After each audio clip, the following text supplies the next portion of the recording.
ಮೂತ್ರ ಹೋಗಿಲ್ಲ ಹಾಂ ಇದು ಬರ್ತದೆ ಹಾಂ ಇದಿಲ್ಲೇ ಇರ್ತದೆ ನೀವು ಬರ್ತದೆ ಹಾಂ ನಾನು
ಹೊರಗಡೆ ಕೇಳಿಸ್ತಾ ಇಲ್ಲ.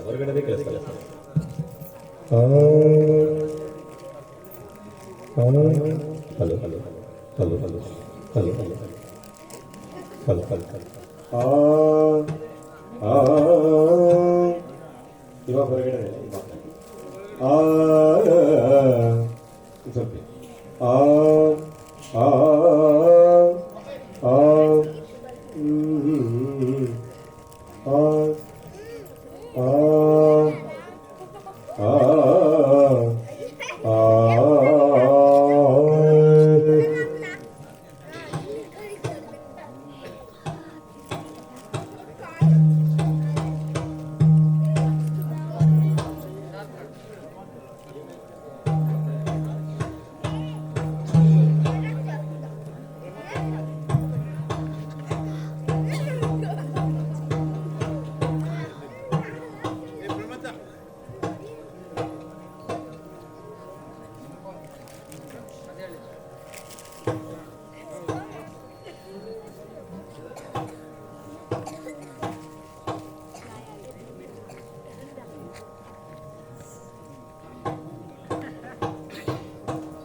विघ्नेशाय सरस्वती पार्वती गुरवे नमः।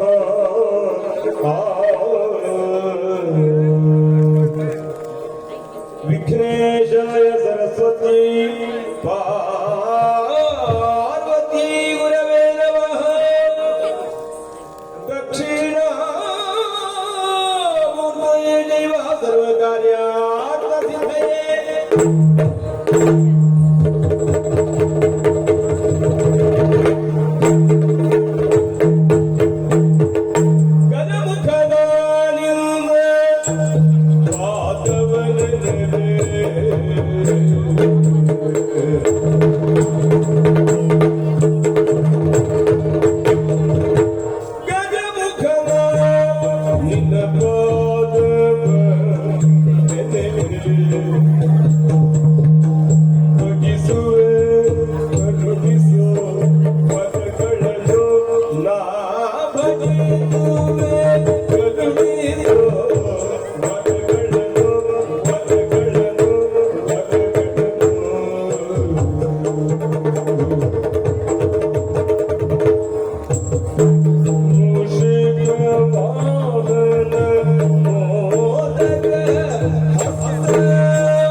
ವಂದಿಸುವೆ ಶಾರದೆಗೆ ಶಕ್ರಾದ್ಯ ಮರನಿಗೆ ನಗಿ ನಂದಿಯುಳುವರ ವ್ಯಾಸ ಮುನಿಪದ ದ್ವಂದ್ವ ಕಾಲತನಾಗಿ ನಂದಿಯುಳುವರ ವ್ಯಾಸ ಮುನಿಪದ ದ್ವಂದ್ವ ಕಾಲತನಾಗಿ ಕವಿಗಳ ಸಂತನಿಗೆ ಬರ ಬಂದು ಬೇಡುವೆ ನೀ ಕಥಾಮೃತವ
ಶಂಕರ ಪರಮೇಶ ದಿಗಂಬರ ಕ್ಲೇಶ ವಿನಾಶ ಸುರೇಶ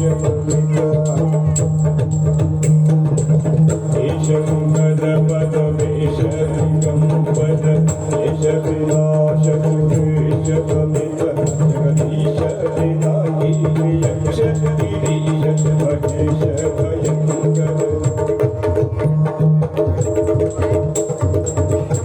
ಶಂಕರ ಪರಮೇಶ ದಿಗಂಬರ देश विनाश विदेश नमित जगदीश विनायक यक्ष गिरीश महेश भयंकर दोष विदूर धनेश प्रिय कुतुमेश उदेश कपाली देश प्रदेश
ಸಂತೋಷದಲ್ಲಿ ಭಕ್ತರ ಸಮಾಧಾನಕ್ಕಾಗಿ ಭಗವಂತ ಈ ಹೊತ್ತು ತಾಂಡವ ನರ್ತನವನ್ನು ಗೈತಾ ಇದ್ದಾನೆ. ಹೌದು. ಇದು ನಮ್ಮ ಸ್ವಂತಕ್ಕ ಹ್ಮ್. ಅಲ್ಲವೇ ಅಲ್ಲ. ಹ. ಈ ಭಗವಂತನನ್ನ ಕಾಣುವುದಕ್ಕೆ ಹ. ಬಂದಿರಬಹುದಾದಂತಹ ಹ. ಸಾವಿರ ಸಾವಿರ ಸಂಖ್ಯೆಯಲ್ಲಿ ಹ. ಭಕ್ತರು ಹ. ಭಗವಂತ ನಮ್ಮನ್ನ ರಕ್ಷಿಸಬೇಕು ಹ. ಎನ್ನುವುದಾಗಿ ಕೊಂಡಾಡುತ್ತಾ ಇದ್ದಾರೆ. ಹೌದು ಸ್ವಾಮಿ. ಅವರ ಸಮಾಧಾನಕ್ಕಾಗಿ ಹ. ನಾವು ಈ ಹೊತ್ತು ಹ್ಮ್. ತಾಂಡವ ನರ್ತನವನ್ನ ಗೈತಾ ಇದ್ದೇವೆ. ಹ. ಮತ್ತೊಂದು ವಿಚಿತ್ರವನ್ನ ಕಂಡೆಯ. ಏನು ಸ್ವಾಮಿ? ಬಿಂದು ಒಂದು ಸಿಂಧು ಆಗುವುದನ್ನೇ ಹ. ಸೃಷ್ಟಿ ಅಂತ ಕರೆದರು. ಹೌದು. ಅದೇ ಸಿಂಧು ಒಂದು ಬಿಂದು ಆಗುವುದನ್ನ ಹ. ಲಯ ಅಂತ ಗುರುತಿಸಿದರು. ಹ್ಮ್. ಸಿಂಧು ಹಾಗೂ ಬಿಂದುವಿನ ನಡುವಿನ ಅವಧಿಯನ್ನ ಹ. ಪಾಲನೆ ಅಂತ ಗುರುತಿಸಿದರು. ಹ. ಸೃಷ್ಟಿ, ಸ್ಥಿತಿ, ಹ್ಮ್. ಲಯ ಹ್ಮ್. ಹೀಗೆ ಹ. ಈ ಮೂರನ್ನು ವ್ಯವಸ್ಥಿತವಾಗಿ ಹ. ಸಾಗಿಸುವುದಕ್ಕಾಗಿ ಹ್ಮ್. ಆದಿಮಾಯೆಯಿಂದಲೇ ಅನುಗ್ರಹಿತರಾದವರು ಹ್ಮ್. ನಾವು ಮೂವರು. ಹೌದು. ಒಬ್ಬ ಬ್ರಹ್ಮ ಹ್ಮ್. ಸೃಷ್ಟಿ ಕಾರ್ಯವನ್ನ ಪ್ರಾರಂಭಿಸಿದ. ಹ. ಅವನ ಹೊಣೆಗಾರಿಕೆ ಅದು. ಹ್ಮ್. ಉಳಿಯುವುದಕ್ಕೆ ಸತ್ಯಲೋಕವನ್ನು ತಾಯಿಯೇ ಅನುಗ್ರಹಿಸಿದರು. ಹ. ಮಾಡುವುದಕ್ಕೆ ಉದ್ಯೋಗವು ಅವಳಿಂದಲೇ ಅನುಗ್ರಹಿತವಾಯಿತು. ಹ್ಮ್. ಹಾಗೆ ಹ. ಮತ್ತೊಬ್ಬ ಹ್ಮ್. ಶ್ರೀಮನ್ ನಾರಾಯಣ ಹ. ವೈಕುಂಠವನ್ನ ಅವನಿಗೆ ಅನುಗ್ರಹಿಸಿದರು. ಹೌದು. ಪಾಲನೆಯ ಕೆಲಸ ನಿನ್ನದ್ದು ಎನ್ನುವುದಾಗಿ ಸೂಚನೆಯನ್ನ ಕೊಟ್ಟರು. ಹ್ಮ್. ಇನ್ನು ಹ. ಮೂರನೆಯದಾಗಿ ಹ್ಮ್. ಲಯಗೊಳಿಸುವಂತಹ ಕಾರ್ಯ ಹ. ಪರಮೇಶ್ವರ ಎನ್ನುವಂತಹ ಹೆಸರನ್ನ ನನಗೆ ಇರಿಸಿ ಹ. ಕೈಲಾಸವನ್ನ ಉಳಿಯುವುದಕ್ಕೆ ವಾಸಸ್ಥಾನವಾನಿಗೆ ಅನುಗ್ರಹಿಸಿದರು. ಹೌದು. ಲಯಗೊಳಿಸುವಂತಹ ಹೊಣೆಗಾರಿಕೆಯನ್ನ ಹ್ಮ್. ಹೊತ್ತಿರುವಂತಹ ವ್ಯಕ್ತಿ ನಾನು. ಹ್ಮ್. ಈ ಪ್ರಪಂಚದಲ್ಲಿ ಹ. ಸೃಷ್ಟಿ ಮಾಡುವಂತಹ ಕಾರ್ಯ ಹ. ಬ್ರಹ್ಮನದ್ದು. ಆದ್ದರಿಂದ ಹ. ಈ ಪ್ರಪಂಚದಲ್ಲಿ ಸಕಲವನ್ನ ಸೃಷ್ಟಿಸುವುದಕ್ಕೆ ಆತ ಮುಂದಾದ. ಹೌದು. ಸೃಷ್ಟಿಸಿದಂತಹ ಸಕಲವನ್ನು ಹ. ಪಾಲನೆ ಮಾಡುವುದಕ್ಕೆ ಹ್ಮ್. ನಾರಾಯಣ ಹ್ಮ್. ತನ್ನದಾದಂತಹ ಕರ್ತವ್ಯವನ್ನ ಪಾಲಿಸುವುದಕ್ಕೂ ಸಾಗಿದ. ಹಾಗಿದ್ರೆ ಹ್ಮ್. ಕೊನೆಯದಾದಂತಹ ಕೆಲಸ ನನ್ನದು. ಹ್ಮ್. ಈ ಪ್ರಪಂಚದಲ್ಲಿ ಹ. ಉಳಿಯುವುದಕ್ಕೆ ಯಾವುದು ಯೋಗ್ಯವಾದದ್ದು, ಹ್ಮ್. ಉಳಿಯುವುದಕ್ಕೆ ಯಾವುದು ಯೋಗ್ಯವಾದದ್ದು ಹ್ಮ್. ಎನ್ನುವುದನ್ನ ತೀರ್ಮಾನಿಸಿ ಹ್ಮ್. ಉಳಿಯುವವರಿಗೆ ಅವಕಾಶವನ್ನು ಕೊಟ್ಟು ಹ್ಮ್. ಉಳಿಯುವಂತಹ ಕಾಲದಲ್ಲಿ ಅವರನ್ನೆಲ್ಲ ನಿಗ್ರಹಿಸುವುದರ ಮುಖೇನವಾಗಿ ಹ.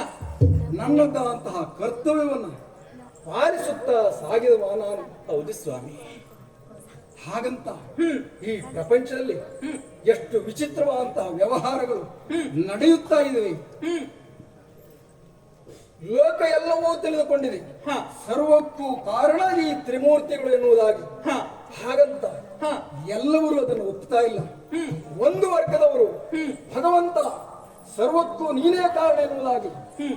ಅನವರತವು ನಮ್ಮನ್ನು ಆರಾಧಿಸುತ್ತಾ ಪೂಜಿಸುತ್ತಾ ಹ್ಮ್. ತಮ್ಮ ಬದುಕನ್ನ ಸಾಗಿಸಿ ಮೋಕ್ಷವನ್ನ ಪಡೆಯುವಂತಹ ವರ್ಗ ಒಂದಾದ್ರೆ ತಮ್ಮ ಬದುಕಿನಲ್ಲಿ ಇವರನ್ನು ನಾವು ವಿರೋಧಿಸಲೇಬೇಕೆನ್ನುವಂತಹ ಹಠವನ್ನ ತೊಟ್ಟು ದುರ್ಮಾರ್ಗದಲ್ಲಿ ನಡೆದು ಅವರ ಅಂತ್ಯವನ್ನು ಅವರೇ ಕಂಡುಕೊಂಡವರು ಈ ಪ್ರಪಂಚದಲ್ಲಿ ಎಷ್ಟು ಜನ ಎಲ್ಲ ಹೇಳು. ಹೌದು ಸ್ವಾಮಿ. ಏನೇ ಆಗಲಿ ನಮ್ಮ ಕರ್ತವ್ಯ ಎನ್ನುವುದಾಗಿ ಭಾವಿಸಿ ನಾವು ಮಾಡಬೇಕಾದಂತಹ ವ್ಯವಹಾರವನ್ನ ಸುವ್ಯವಸ್ಥಿತವಾಗಿ ಸಾಗಿಸುತ್ತಾ ಬಂದವರು ನಾವು. ಹೌದು.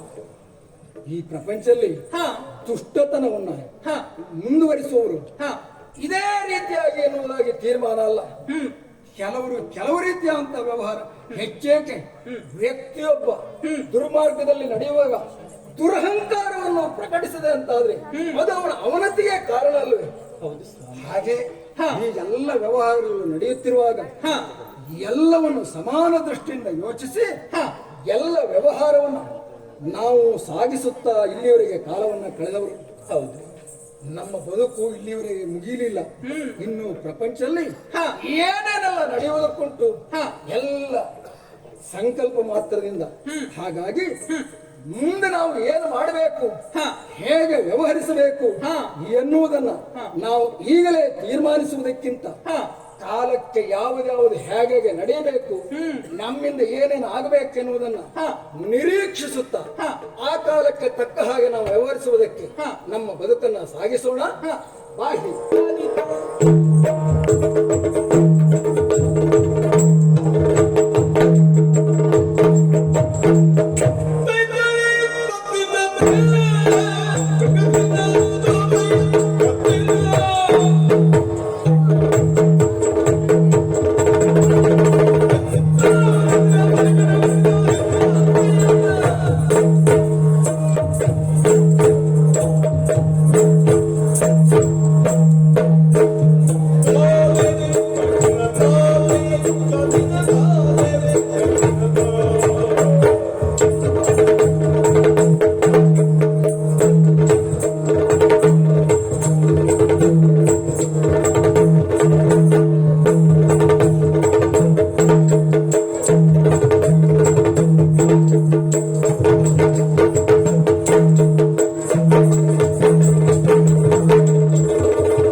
ವ್ಯಕ್ತಿಯೋರ್ವನ ಯೋಗ ಬೇರೆ, ಯೋಗ್ಯತೆ ಬೇರೆ.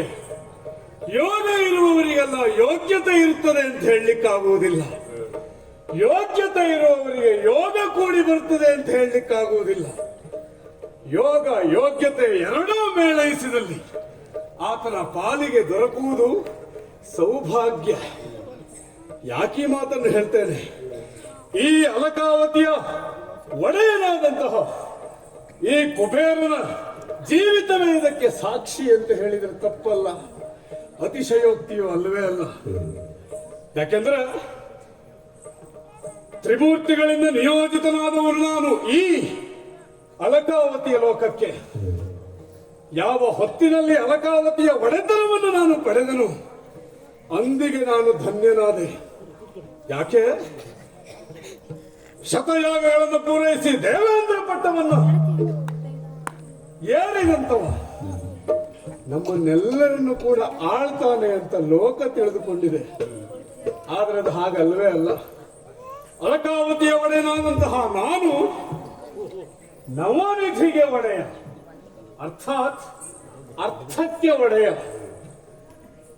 ಈ ಲೋಕದಲ್ಲಿ ನಡೆಯುತ್ತಿರುವಂತಹ ಪ್ರತಿಯೊಂದು ವ್ಯವಹಾರಗಳಿಗೂ ಕೂಡ ಈ ಕುಬೇರನೇ ಕಾರಣೀಭೂತ. ಈ ಕುಬೇರನ ಕೃಪಕಟಾಕ್ಷ ಇಲ್ಲ ಅಂತಾದರೆ ಯಾವ ಒಂದು ವ್ಯವಹಾರವೂ ಕೂಡ ಸಾಂಗವಾಗಿ ನಡೆಯುವುದಕ್ಕೆ ಸಾಧ್ಯವೂ ಇಲ್ಲ, ಶಕ್ಯವೂ ಇಲ್ಲ. ಯಾವಾಗ ನವನಿಧಿಗೆ ನಾನು ಒಡೆಯನೆಂದೆನಿಸಿಕೊಂಡೆನು, ನಮ್ಮ ಘನಸ್ಥಿಕೆ ಎನ್ನುವಂಥದ್ದು ಬಾನೆತ್ತರಕ್ಕೆ ಮುಗಿಲೆತ್ತರಕ್ಕೆ ಏರಿದ್ದು ಸುಳ್ಳಲ್ಲ. ಯಾಕೆಂದ್ರೆ ಈ ಲೋಕದಲ್ಲಿ ಬ್ರಹ್ಮ ಸೃಷ್ಟಿಯಾದವರು ಪ್ರತಿಯೊಬ್ಬರೂ ಕೂಡ ದುಡಿಯುವುದು ಯಾಕಾಗಿ? ಹಣವಂತರಾಗುವುದಕ್ಕಾಗಿ.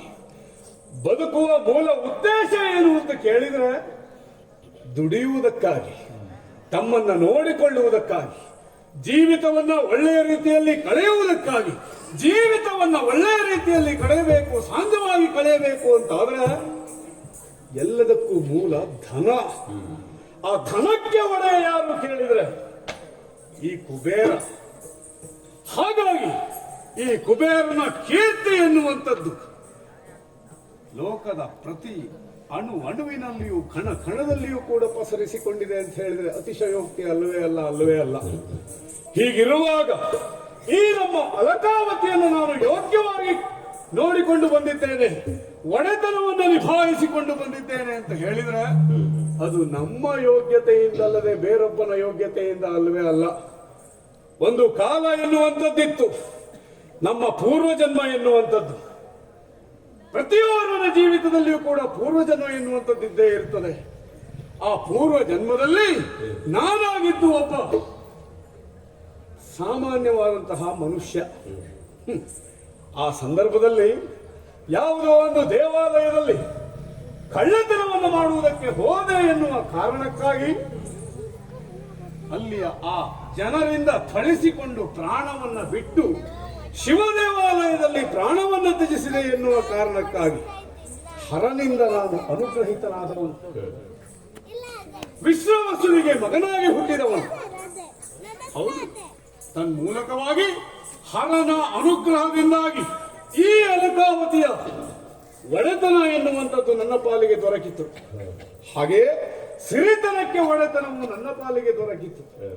ಹಾಗಿರುವಾಗ ಲೋಕದಲ್ಲಿರುವಂತಹ ಪ್ರತಿಯೊಂದು ಆಗು ಹೋಗುಗಳಿಗೂ ಕೂಡ, ಏಳಿಗೆಗೂ ಕೂಡ, ಏಳ್ಗತಿಗಳಿಗೂ ಕೂಡ ಈ ಕುಬೇರನೇ ಮೂಲ ಕಾರಣವನ್ನಲ್ಲದೆ ಇನ್ಯಾರು ಆಗುವುದಕ್ಕೆ ಸಾಧ್ಯವಿಲ್ಲ, ಯಾರು ಆಗುವುದಕ್ಕೆ ಸಾಧ್ಯವಿಲ್ಲ.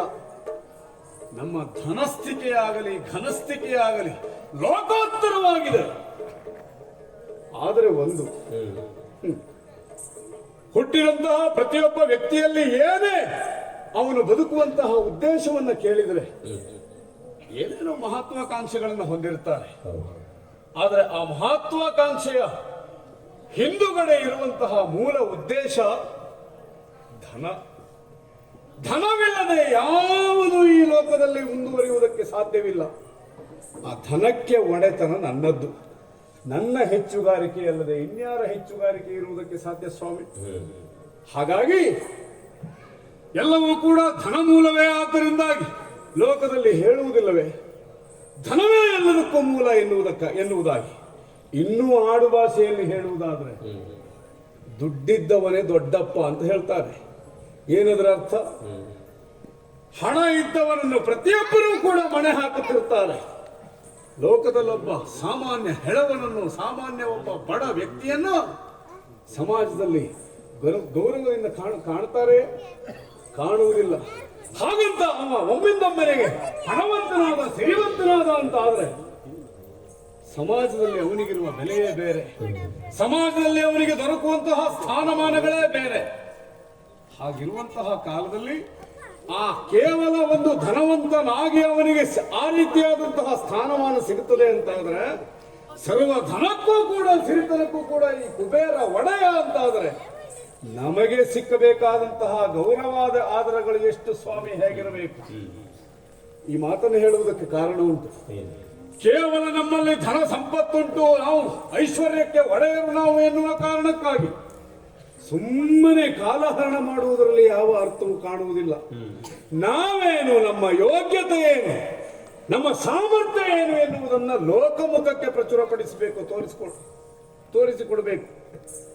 ಲೋಕಮುಖಕ್ಕೆ ತೋರಿಸಿಕೊಡಬೇಕು ಅಂತಾದ್ರೆ ಏನು ಮಾಡಬೇಕು ಎಂಬುದಾಗಿ ಆಲೋಚಿಸುವಂಥದ್ದು. ಹೀಗೆ ಆಲೋಚಿಸುವಾಗ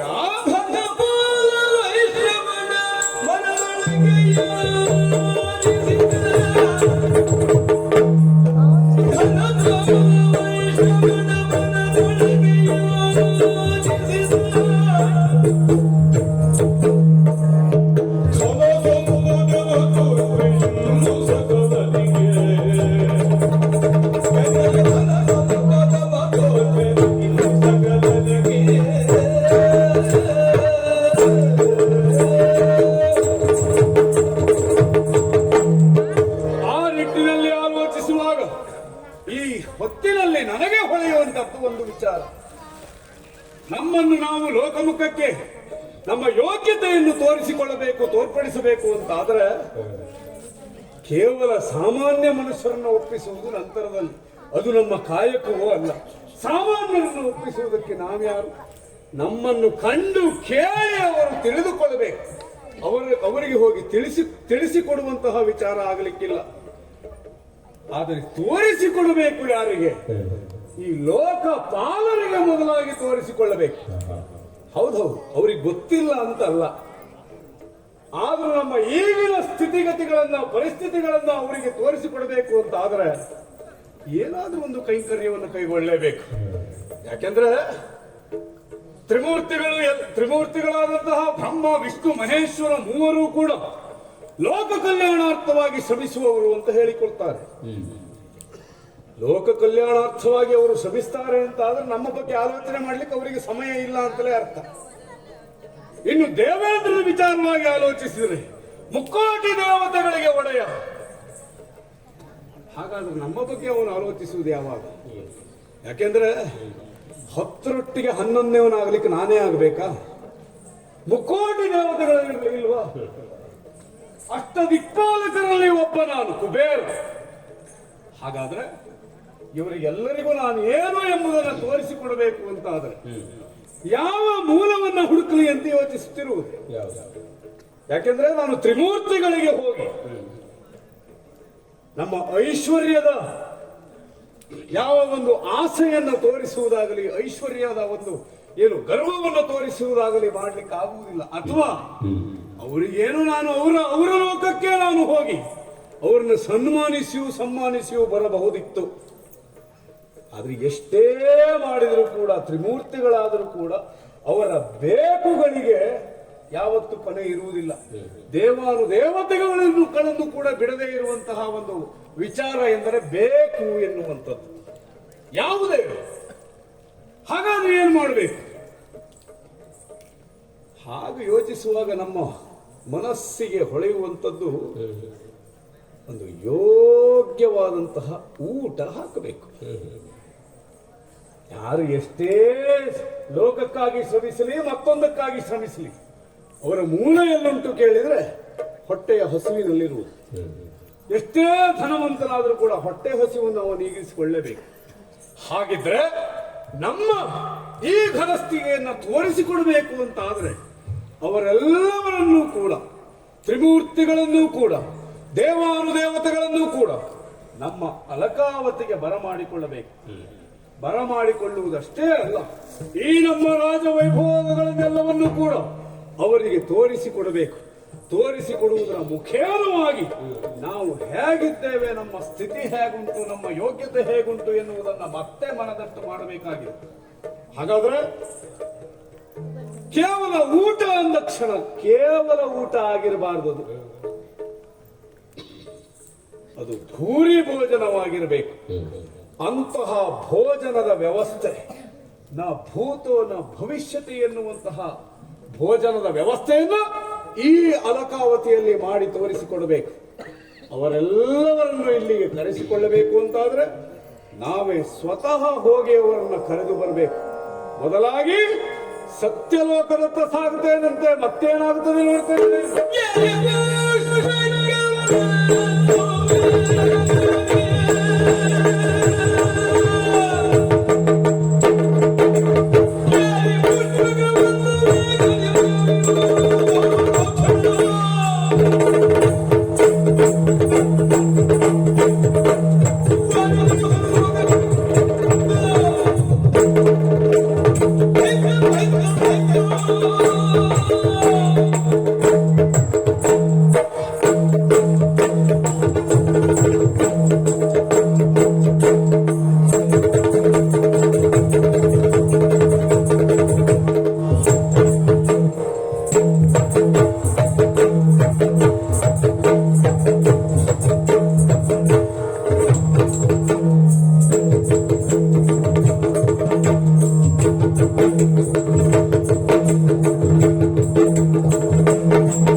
ಪ್ರಪಂಚ ಎನ್ನುವುದಿದೆಯಲ್ಲ, ಹಾ ಇದು ನಾದಮಯವಾದದ್ದು.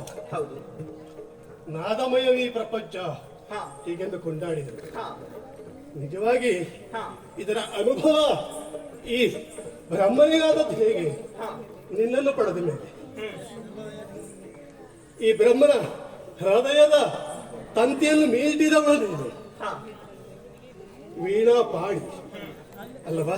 ಹೌದು. ವಿದ್ಯಾ ವಿಶಾರದೆ ಹಾ ನೀನು ನಿಜವಾಗಿಯೂ ಕೂಡ ಹಾ ನಿನ್ನನ್ನು ಪಡೆದದ್ದು ಹೇಗೆ? ಹಾ ಯಜ್ಞಮುಖದಿಂದ. ಋತುಮುಖದಿಂದ ಪಡೆದವರು ನೀವು. ಹೌದು, ನಿನ್ನನ್ನು ಸಾಕಿದೆ, ಸಲಹಿದೆ. ಒಂದಾನೊಂದು ಸಂದರ್ಭದಲ್ಲಿ ಹಾ ಮನ್ಮಥನ ಕಾರಣದಿಂದಲಾಗಿ ಹಾ ನನ್ನ ಮೇಲೆ ನಿನಗ ಮನಸ್ಸಾಯಿತು, ನಿನ್ನ ಮೇಲೆ ನನ್ನ ಮನಸ್ಸಾಯಿತು ಹಾ ಅಲ್ವಾ? ಹೌದು. ಹಾಗಾಗಿ ಪರಸ್ಪರರು ಒಪ್ಪಿ ನಾವಿಬ್ಬರು ವಿವಾಹವಾದವರಿದ್ದೇವೆ. ಜ್ಞಾನ ಮತ್ತು ಕ್ರಿಯೆ ಒಂದಾದಾಗ ಆಯ್ತು. ಹೌದು ಜ್ಞಾನಕ್ಕೆ ಸಂಕೇತ ನಾನು, ಹಾ, ಒಟ್ಟು ವಿದ್ಯೆಯ ಪಟ್ಟವನ್ನು ಆಳುವಂತವಳು ಹೌದು ನೀವು.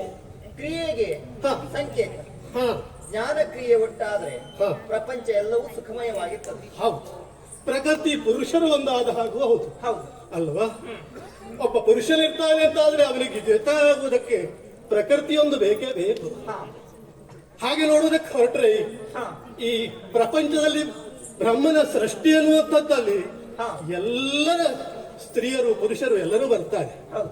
ಹಾಗೆ ಪ್ರತ್ಯೇಕಿಸುವುದಕ್ಕಾಗುವುದಿಲ್ಲ. ಹಾ ಯಾರೊಬ್ಬಳನ್ನೋ ಪಡೆಯುವುದಕ್ಕೆ ನನ್ನಿಂದ ಸಾಧ್ಯ ಇಲ್ಲ. ಹಾಗೆ ಹಾ ಮದುವೆ ಆಗಬಾರದು ಅಂತ ನಿಶ್ಚಯಿಸಲು ಅಡ್ಡಿಲ್ಲ. ಹಾ ಆದ್ರೆ ಏನ್ ಮಾಡೋಣ? ಹಾ ಕ್ರತುಮುಖದಿಂದ ಪಡೆದಂತಹ ನಿನ್ನೆಲ್ಲ ಹಾ ನಿನ್ನ ಸೌಂದರ್ಯವನ್ನ ಆಸ್ವಾದಿಸಿ ಹಾ ನಾನು ನಿನ್ನನ್ನು ಹೊಂದಿದೆ. ಹಾ ನಿಜವಾಗಿಯೂ ಈ ಬ್ರಹ್ಮದೇವನ ಪಾಲಿಗೆ ನಿನ್ನ ಗರತಿಯಾಗಿ ಹಾ ಕಂಡೆ. ಅಂತಹ ಸಂಸ್ಕಾರ ನಿನ್ನಲ್ಲಿ ಮನೆ ಮಾಡಿದ್ಯಾಕೆ? ಹಾ. ನನ್ನ ಸಂಕಲ್ಪ ಕಾರಣವಾದ ಹಾ ನಿನ್ನನ್ನು ಪಡೆಯುವರ ಉದ್ದೇಶ ನಿನ್ನನ್ನು ವಿದ್ಯೆಯ ಅಧಿದೇವತೆಯನ್ನಾಗಿಸಬೇಕು. ನಾನು ಸೃಷ್ಟಿಸುವ ಕಾಲಕ್ಕೆ 64 ವಿದ್ಯೆಗಳನ್ನು ಸೃಷ್ಟಿಸಿಯೇ ಬಿಟ್ಟೆ. ಆದ್ರೆ ಹಾ ಅದನ್ನು ಸರಿಯಾದ ರೀತಿಯಲ್ಲಿ ಜೀವರಾದವರಿಗೆ ಹಾ ತಲುಪಿಸುವುದಕ್ಕೆ ಅದು ಅವರವರ ಅರ್ಹತೆಯನ್ನು ಅನುಸರಿಸಿ ಕೊಡುವುದಕ್ಕೆ ಹಾ ಒಬ್ಬಳು ಅಧಿಕಾರಿಣಿ ಬೇಕಾಗಿದೆ. ಹಾ ಅದಕ್ಕಾಗಿ ನಿನಗೆ ವಿದ್ಯೆಯ ಅಧಿಪಟವನ್ನು ನಾನು ಕಲ್ಪಿಸಿದೆ. ಹೌದು. ಪ್ರಪಂಚದಲ್ಲಿ ಹಾ ಆಕಾರವು ಉಕಾರವು ಮಕಾರವು ಸೇರಿ ಹಾ ಓಂಕಾರ ಆಯಿತು ಅಂತ ಪ್ರತೀತಿ. ಅಂತಹ ಓಂಕಾರದ ಪ್ರಣವ ಸ್ವರೂಪದಲ್ಲಿ ನಾವು ಈ ಪ್ರಪಂಚದ ಬೆಳಕನ್ನು ಕಂಡವರಿದ್ದೇವೆ. ಆದಿಮಾಯೇ ನಮ್ಮನ್ನು ಸೃಜಿಸಿದಳು. ಹೌದು. ಆ ಹೊತ್ತಿಗೆ ಹಾ ಸೃಷ್ಟಿ ಸ್ಥಿತಿ ಲಯ ಸತ್ವರಜ ತಮೋಗುಣಗಳು, ಹಾ ಈ ಸತ್ಯಲೋಕ ವೈಕುಂಠ ಕೈಲಾಸಗಳಂತಹ 3 ಪುರಗಳು, ಹಾ ಈ ತ್ರಿಗುಣಾತ್ಮಕವಾದಂತಹ ಈ ಸತ್ಯವನ್ನ ಅರ್ಥೈಸಿಕೊಂಡಂತಹ ನಮ್ಮ ತಾಯಿ ಹಾ ನಮಗೆ ಹೊಣೆಗಾರಿಕೆಯನ್ನು ಕೊಟ್ಟಳು ಹೌದು. ಅಲ್ವಾ? ಸೃಷ್ಟಿ ಸ್ಥಿತಿ ಲಯ. ಹ. ನನ್ನ ಪಾಲಿಗೆ ಸಹಜವಾಗಿ ಸೃಷ್ಟಿಯ ಕಾರ್ಯ. ಹಾ ಅಂತಹ ಕಾರ್ಯವನ್ನು ಚಾಚು ತಪ್ಪದೆ ನಾನು ಆಚರಿಸಿಕೊಂಡು ಬಂದವನಿದ್ದೇನೆ. ಹಾ ಆ ಹೊತ್ತಿಗೆ ನಿನ್ನನ್ನು ನಾನು ವಿವಾಹ ಆಗುವ ಕಾಲಕ್ಕೆ ಹಾ. ಸ್ವಲ್ಪ ಪ್ರಪಂಚದಲ್ಲಿ ಅಲ್ಲ, ನಮ್ಮ ತ್ರಿಮೂರ್ತಿಗಳಲ್ಲೇ ಗೊಂದಲ ಹುಟ್ಟಿತು. ಪರಮೇಶ್ವರನೇ ಸಿಟ್ಟಿಗೆದ್ದ.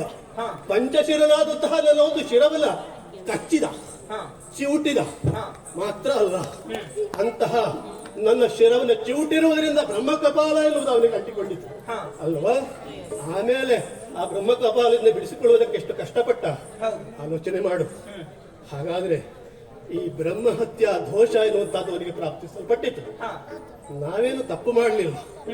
ಸತಿಪತಿಯರದ್ದಾಗಿ ಪ್ರಪಂಚದಲ್ಲಿ ಬದುಕನ್ನು ಕಾಣಿಸಿದ್ದೇವೆ. ಹಾ. ನೀನು ವಿದ್ಯೆಯ ಅಧಿದೇವತೆ, ಹಾ ನಾನು ಸೃಷ್ಟಿಕರ್ತ.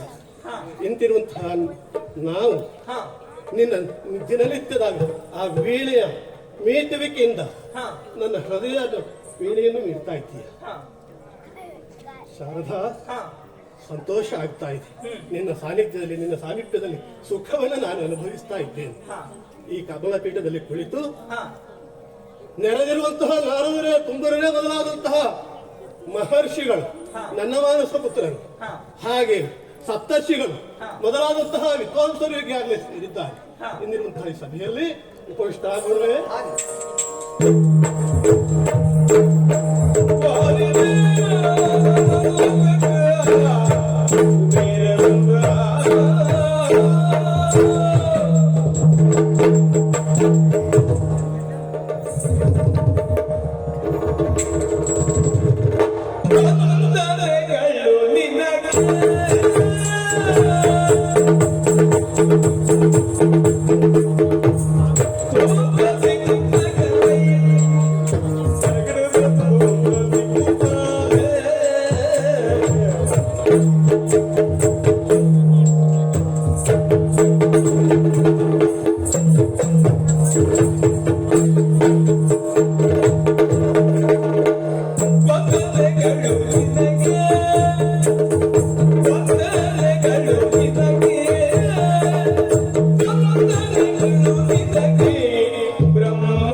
ಬ್ರಹ್ಮದೇವನಿಗೆ ಮೊದಲಾಗಿ ವಂದಿಸಿಕೊಂಡಿದ್ದೇನೆ. ಶುಭವಾಗಲಿ.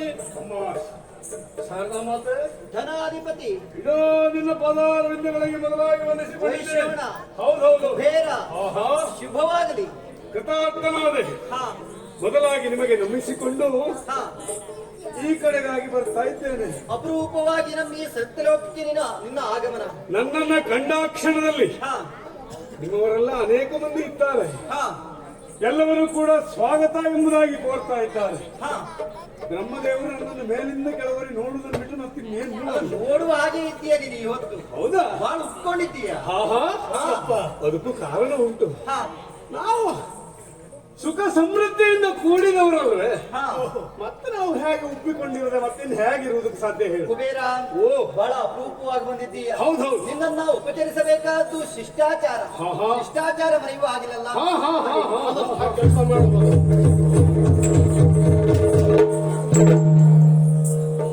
ಧನಾಧಿಪತಿ, ತಾಯಿ, ನಿನಗೆ ಕುಡಿಯುವುದಕ್ಕೋ ತಿನ್ನುವುದಕ್ಕೋ ಅಗತ್ಯ ಉಂಟು ಅಂತಲ್ಲ, ಹ, ಒಂದು ಶಿಷ್ಟಾಚಾರಕ್ಕಾಗಿ ಕೇಳು. ಅಂದ್ರೆ ನೀವು ಹೇಳ್ತಾ ಇರುವುದು ನೋಡಿ, ನಾವು ಏನು ಕೊಡುವುದಿಲ್ಲ, ನೀನು ಬೇಕಿದ್ರೆ ಕೇಳ್ತು ಪಡ್ಕೊ ಅಂತ ಹೇಳ್ದಾಗ ಉಂಟು. ಹಾಗಲ್ಲ, ಆ, ಮತ್ತೆ ಅಲ್ಲ, ಏನು ಬೇಡ ಅಂತ ಹೇಳುವುದಾದ್ರೆ ಹಾ. ನಾನೇ ಬೇಡ ಅಂತ ಹೇಳ್ತಿದ್ದೆ.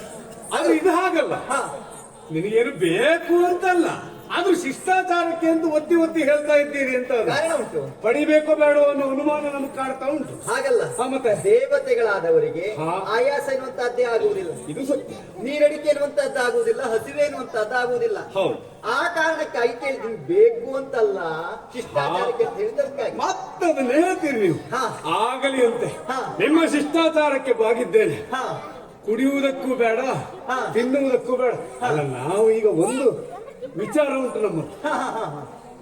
ನಾವು ಹೋದಲ್ಲ ತಿನ್ನುವುದನ್ನು ಕುಡಿಯುವುದನ್ನು ಮಾಡುವುದಿಲ್ಲ. ಯಾಕೆ? ಹಾ. ನಮಗೆ ಬೇಕಾದ ವ್ಯವಸ್ಥೆ ಇರುವುದಿಲ್ಲ. ಹಾ. ಅಂದ್ರೆ ಮತ್ತಿನ್ನೇನು ಅಲ್ಲ. ಹಾ.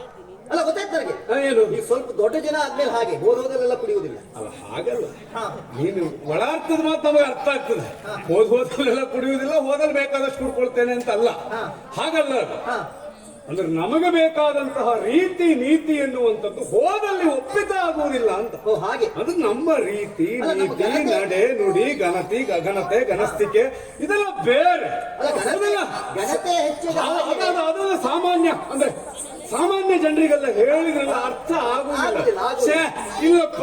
ಮಗು ವೈಶ್ರವಣ, ಓ, ನಿನ್ನನ್ನು ನೆಟ್ಟ ದೃಷ್ಟಿಯಿಂದ ನೋಡುವುದಕ್ಕೂ ಕಾರಣ ಉಂಟು. ಏನು? ನನ್ನ ಮಿನ್ನಗ ನೀನು. ಹ, ನನ್ನ ಮಗ ಪೌಲಸ್ತ್ಯ ಬ್ರಹ್ಮ. ಹೌದು. ಪೌಲಸ್ತ್ಯನಿಗೆ ವಿಶ್ವವಸು. ವಿಶ್ವವಸುವಿಗೆ ನೀನು ಮಗ. ಹೌದು. ಅಲ್ಲ, ಹೌದು. ನಿನ್ನ ಈ ಆಗಮನ ಎನ್ನುವುದು ನನ್ನಲ್ಲಿ ಕುತೂಹಲವನ್ನು ಆಶ್ಚರ್ಯವನ್ನು ಹೆಚ್ಚಿಸಿರಿ ಅಪ್ಪ. ಇದು ನೀನದೇ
ಹೌದಾ? ಅಲ್ಲ, ಸಾಮಾನ್ಯವಾಗಿ ಆಶ್ಚರ್ಯ ಆಗ್ಲೇಬೇಕು ನನ್ನನ್ನು ಕಂಡಾಗ. ಯಾಕೆ ಯಾಕೆ? ಅದು ಸುಮ್ಮನೆ ಅಲ್ಲ, ನಾನು ಕಂಡವರ ಸ್ಥಳಗಳಿಗೆಲ್ಲ ಹೋಗುವ ಅಲ್ಲ, ನಮ್ಮದೇ ಅಲ್ಲಿ ಹಾಸಿ ಹೊದ್ದುಕೊಳ್ಳುವಷ್ಟಿರುವಾಗ ಮತ್ತೆ ಬೇರೆಯವ್ರ ಜಾಗಕ್ಕೆಲ್ಲ ಬಂದು ಮಾಡ್ಲಿಕ್ಕೆ ಅಂತ ಉಂಟು ಅಂತ ಬೇಡ. ಹೌದು ಹೌದು ಹೌದು. ಹಾಗಾಗಿ ನಮ್ಮನ್ನು ಕಂಡ್ರೆ ಪ್ರತಿಯೊಬ್ಬರಿಗೂ ಆಶ್ಚರ್ಯವೇ. ಅಂದ್ರೆ ನೆಂಟರ ಮನೆ ಬಂದಾಗ ನೀನು ಬರುವವನಲ್ಲ ಅಂತ. ಆಹಾ, ಅಂದ್ರೆ ಮನೇಲೇ ಬೇಕಾದಷ್ಟು ಉಂಟು. ಅಲ್ಲ, ಅಷ್ಟು ಅದ್ನೇ ಹೇಳ್ತಾನೆ. ಹಾಗೆಲ್ಲ ನಾನು ಬರುವುದೇ ಅಲ್ಲ. ಹಾಗಾಗಿ ಬ್ರಹ್ಮದೇವರಿಗೆ ಆಶ್ಚರ್ಯ. ಆದ್ರೆ ಅಮ್ಮನ ಹಾಗಲ್ಲ, ಅವರಿಗೊಂದು ಒಳಗುಟ್ಟು ಗೊತ್ತುಂಟು. ಹೌದೌದು. ಹೌದಾ? ಹಾ. ಮಗು, ನೀನು ಅಂತಲ್ಲ, ಪ್ರಪಂಚದಲ್ಲಿರುವಂತಹ ಯಾರೊಬ್ಬರು ಕೂಡ ಕಾರಣ ಇಲ್ಲದೆ ಯಾವ ಕಾರ್ಯವನ್ನು ಮಾಡಲಾರ. ಹೌದಾ? ಹೌದೌದು. ನೀನು ಹಾಗೆ ಉದ್ದೇಶವಿದ್ದೇ ಇಲ್ಲಿಗೆ ಬಂದಿರಬಹುದಾಗ್ತದೆ. ಹಾಗಾಗಿ ನಿನ್ನಲ್ಲಿ ಕೇಳುವುದು, ಏನು ಬಂದ ಕಾರಣ ಏನು, ಯಾವ ಕಾರಣಕ್ಕಾಗಿ ಬಂದೆ, ನಿನ್ನ ಆಗಮನ ಎನ್ನುವುದು ನಮ್ಮ ಪಾಲಿಗೆ ಸೋಜಿಗ, ಆಶ್ಚರ್ಯ. ಮಗು, ಪುಷ್ಪಕವನ್ನೇರಿ ಅತ್ಯಂತ ಧಾವಂತವಾಗಿ ಆ ಲಕಾವತಿಯಿಂದ ಈ ಸತ್ಯಲೋಕದವರೆಗೆ ಬಂದಿಯಲ್ಲ, ಕಾರಣ ಹೇಳ್ತೀಯ ಮಗು? ಕಾರಣ ಬೇಕು. ಕಾರಣ ಇಲ್ಲದೆ ಬಂದವಲ್ಲ ನಾನು.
ಚೆನ್ನಾಗಿ ಮಾಡ್ತೀಯ ಅಂತಾದ್ರೆ ಊಟ ಎಷ್ಟು ಚೆನ್ನಾಗಿ ಮಾಡಿದ್ರೆ ಮಾರಾಯ.